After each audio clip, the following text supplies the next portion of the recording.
اچھا سر، کل ہم ایک خبر ڈسکس کر رہے تھے، وہ جو چنگچی رکشے میں سوار خاتون کے ساتھ ہوئی تھی، دونوں ملزمان کو شناخت کے بعد اب گرفتار کر لیا ہے پولیس کی جانب سے۔ آپ کو لگتا ہے کہ سزا بھی ہوگی اس طرح کی کہ دوبارہ کبھی کسی کا؟ دیکھیں، ہماری شکایت ہی ہمارے جوڈیشل سسٹم سے ہے نا، ہماری شکایت جوڈیشل سسٹم کے ساتھ ہے۔ جوڈیشل سسٹم ہمارا ڈی فریز میں پڑا ہوا ہے، اور ڈی فریز جو ہے وہ صرف پٹی انٹرسٹ کا ڈی فریزر ہے، اس کے اندر پڑا ہوا ہے۔ آپ جا نہیں سکتے ہیں وہاں پر، کس طرح سے جا کر آپ انصاف کے لیے آپ جا کر شہادتیں کریں گے؟ آپ کا پورے کا پورا انویسٹیگیشن سسٹم جو ہے وہاں پر جہالت کے انبار رکھے ہوئے ہیں، وہاں پر لوگوں کے اندر اتنی استطاعت نہیں ہے کہ کوئی ایک کیس بھی پراپرلی انویسٹیگیٹ ہوتا ہو۔ پھر ایک ہمارا میڈیا یہ بھی انویسٹیگیٹر بنا ہوا ہے۔ ایسا لگتا ہے کہ ملزم کو پکڑ کر ایف آئی آر درج کرنے، انویسٹیگیٹ کرنے، پراسیکیوشن کرنے، اور اس کے بعد جو ہے ٹرائل کرنے، پھر فیصلہ بھی سنا دیتے ہیں، اور کہتے ہیں لگاؤ بھائی پھانسی، اب تو ہم نے کہہ دیا ہے۔ میں کہتا ہوں کہ یہ کام کورٹس کے اور ان اداروں کے کرنے کے جنہوں نے لوگوں کو انصاف دینا ہے۔ یہ کھلی بات ہے، آپ گواہیاں لے لیں۔ اب کیونکہ اگرچہ میں اس بات کے خلاف ہوں کہ خصوصی عدالتیں ہوں، آپ کیس ٹو کیس عدالتیں بنا دیں۔ بھائی ہراسمنٹ کی عدالتیں یہ ہیں، بچوں کے ساتھ زیادتی کی عدالتیں یہ ہیں، ان عدالتوں کے اندر انصاف کا یہ طریقہ کار ہوگا۔ آپ زیادہ جتنے چاہیں آپ لوگ کر سکتے ہیں۔ آپ بہت سے شعبوں میں آپ انویسٹ کرتے ہیں، آپ لا کے اندر انویسٹ نہیں کرتے ہیں۔ پھر آپ کے وکلا کی کیا ہوتا ہے؟ وکیل جاتا ہے، اس نے 6 پیشیاں لے رکھی ہیں، 6 جگہ پر اس نے پیش ہونا ہے۔ وہ وکیل کیا کرتا ہے؟ جا کر درخواست لگاتا ہے، جی یہ کیس اگلی تاریخ، جا کر وہ پیشکار کے کان میں کہتا ہے آج پیشیاں لگا ہوا تھا نا، اس کو اگلے مہینے کی 26 تاریخ کو کر دیں۔ وہ بھائی یہ کیس ہوا نہیں، بندہ بیٹھا ہوا ہے باہر، اس کو پتہ نہیں ہے، وکیل صاحب آئے ڈیٹ لے کر چلے گئے، وہ باہر بیٹھا ہوا ہے، اس کو بتایا جائے گا 1 بجے جناب کیس لگ گیا، آپ کی پیشی ہوگی اب اگلے مہینے کی 26 تاریخ کو۔ وہ تو تباہ ہو گیا، نہیں سنا جاتا ہے، کوئی بھی کیس نہیں سنا جاتا ہے۔ اس کا سبب یہ ہوتا ہے کہ ابھی تک جج تک معاملات جانے سے پہلے ہی یہاں پر معاملات ہو جاتے ہیں۔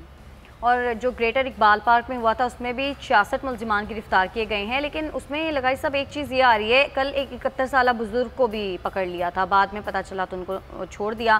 اب اتنے سارے 300 سے 400 افراد تھے، ایسا نہیں ہوگا کہ بہت سارے بے گناہ بھی پکڑے جائیں گے اس میں؟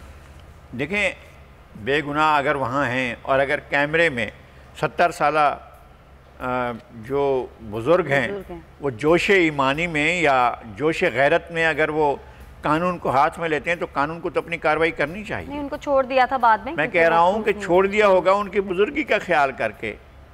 سوال یہ ہے کہ نہیں ہوا نا، وہ تھے ہی نہیں۔ اچھا نہیں تھے تو ان کو زیادتی سے پکڑا تو پولیس سے پوچھنا چاہیے کہ بھئی آپ نے کیوں ایسے پکڑا؟ اتنے سارے افراد جب ہوں گے تو ایسے میں تو بہت سارے ایسے لوگ ایسے ہوں گے جو اب ہم اگر نہ پکڑے جائیں تو بھی ہم روئیں گے، اگر پکڑے جائیں تو بھی ہم روئیں گے کہ غلط پکڑے گئے ہیں، اور اگر نہیں پکڑے جاتے تو پھر بیٹھے پولیس فیل ہو گئی ہے، یہ تو کام ہی نہیں کرتی ہے، جاہل لوگ ہیں، ان کو 400 بندے بھی پکڑنا نہیں آتا ہے، ہم بیٹھ کر اس پر لاٹھی لے رہے ہوں گے۔ اگر انہوں نے پکڑنا شروع کر 400 وہ ہوں تو صحیح نا، جو واقعی میں ذمہ دار ہیں بیچارے، تو جتنے کیمرے میں ہیں آپ ان کو کہیں کہ جی ان کو پکڑو، جو کیمرے میں آ رہے ہیں، جو کیمرے میں نہیں آ رہے ہیں شناخت کرائیں، اور اس میں جو آپ کے کیمرے کی زد میں آ کر آپ کے سامنے آ رہا ہے اس کو پکڑ کر بٹھا دیں، باقی لوگوں کو چھوڑ دیں۔ اس لڑکی، وہ جو لڑکی ہے وہ شناخت پریڈ کرے گی نا، وہ سب کو شناخت کرے گی۔ یہ کیسے آپ یہ کیسے سوچ سکتے ہیں کہ میرے ذہن میں وہ بندہ کھڑا ہوگا جس کو میں نے دیکھا ہوگا؟ اپنے کوئی بھی بندہ ٹراما میں کیا اپنی بچانے کا خیال رکھے گا یا شکلیں یاد کرے گا؟ اس کو میں نے یاد رکھنا ہے، اس کو میں نے یاد رکھنا ہے، اس کو میں نے یاد رکھنا ہے، اس کے ذہن میں یہ شکلیں یاد رہ جائیں گی۔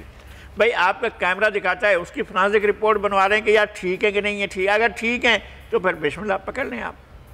اور لگائی صاحب اس طرح کا بھی مطالبہ لوگوں کی جانب سے، عوام کی جانب سے کیا جا رہا ہے کہ چہرہ چھپا کے ظاہرے لے کر جاتے ہیں میڈیا کے سامنے بھی، جب بھی وہ تو شناختی پریڈ کی وجہ سے ایسا ہوتا ہے، قانون ہے۔ لیکن اگر ثابت ہو گیا، اس نے شناخت کر لی لڑکی نے کہ ہاں یہ وہ بندہ ہے، تو آپ کو نہیں لگتا کہ اس کو دکھانا چاہیے تاکہ وہ عبرت کا نشان بنے؟ میں یہ کہہ رہا ہوں شناختی پریڈ ہوئی نہیں ہے نا، ہو تو آپ دکھائیں گے نا، جب تک وہ شناخت نہ کیا جائے کسی بھی طریقے سے۔ اس لڑکی نے 3 سے 4 ملزمان غالباً ایسے ہیں جن کو شناخت کر لیا ہے نا، تو باقی لوگ جب تک شناخت نہیں ہوتے ہیں ان کا تو چھپا کر رکھا جائے گا۔ ورنہ کیا ہوگا کہ وہ ان کو خاتون یا ان کے ساتھ کوئی بھی لڑکے وہ بھی تو تھے نا، وہ اگر پہچاننے میں اگر وہ اس کی پہچان میں نہیں آتا ہے، پولیس نے ویسے پکڑا ہوا ہے کہ ان سے ہم نے مال توڑنا ہے، تو وہ دیکھ کر کہیں گے یہ نہیں تھا تو پھر چلا جائے گا، نہیں تو وہ تو پھر اگر ملزم ہے تو پھر اس کو باقاعدہ گرفتار کیا جائے۔ اچھا لگائی صاحب، ہمارے ہاں المیہ یہ بھی ہے کہ اس طرح کا کوئی بھی واقعہ ہوتا ہے تو اس کو بہت زیادہ ڈسکس کیا جاتا ہے کچھ دن، سوشل میڈیا پہ بھی، الیکٹرانک میڈیا پہ بھی، لیکن اس کے بعد کوئی اور ایسا واقعہ ہو جاتا ہے اور وہ واقعہ پیچھے چلا جاتا ہے، اس میں کیا واقعات فالو اپ کیا ہے اس کا کچھ پتہ ہی نہیں ہوتا۔ روزانہ واقعات ہو رہے ہیں بلا ناغہ۔ ابھی آپ کو میں نے بتایا نا کہ کیسے ایک 12 سال کے بچے کو 8 بہنوں کا اکلوتا بھائی، کیا ظلم ہے، کیا ظلم ہے۔ ملتان سے کسی نے ٹویٹر پر ڈالا ہے، اس کی باڈی پڑی ہوئی ہے، بچے کی لاش پڑی ہوئی ہے اور کس حالت میں کھیتوں میں پڑی ہوئی ہے۔ میں کہتا ہوں کہ دل بجھ جاتا ہے۔ ہم نہیں بھاگ سکتے اس جغرافیے سے، اس زمین سے، اس پاکستان سے، اس مٹی سے۔ وہ اور ہوں گے جو بھاگ جاتے ہیں، ہمیں تو موت بھی یہاں آئے گی، قبر بھی یہیں بنے گی۔ یہ کیا طریقہ کار ہے کہ ہمارے لیے رہنے کے لیے اسپیس ہی نہ چھوڑا جائے؟ یہ تو بہت ہی ناانصافی کی بات ہے کہ روزانہ 1 سے 2، 2 سے 3، 4 واقعات روزانہ ہو رہے ہیں کہ 2 بھائی آئے، بہن اور بہنوئی کو قتل کر کے چلے گئے۔